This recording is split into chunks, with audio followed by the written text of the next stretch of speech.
Kung ayaw mong pasan mo pa rin ang mga anak mo pagtanda mo, ito gawin mo ngayon.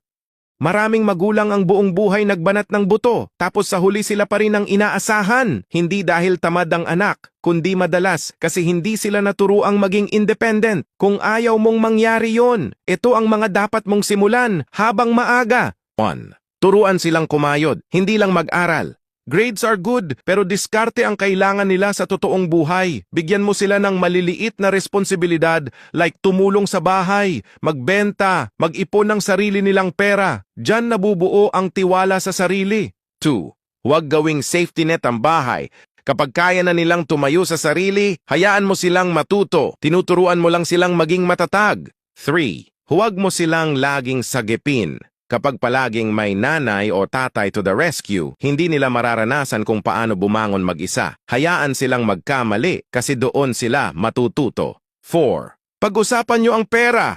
Hindi nakakahiya ang money talk. Ipakita mo kung paano ka nagbabudget at nag-iipon. Kapag alam nila kung gaano kahirap kitain ang pera, mas magiging responsable sila. 5. Ipakita mo sa gawa, hindi lang sa salita.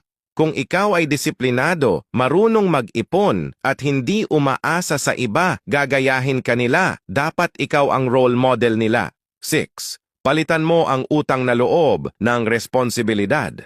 Ang goal mo hindi yung magbayad sila sa'yo, kundi matuto silang tumayo sa sarili. Ang pinakamagandang regalo ng magulang, anak na hindi mo kailangang alagaan habang buhay. 7. Ipakita ang tunay na adulting. Huwag mo itago ang stress, pagod, at responsibility. Kapag nakita nilang real talk ang pagiging magulang, mas rerespetuhin nila ang effort mo at matututo silang maghanda sa sarili nilang laban.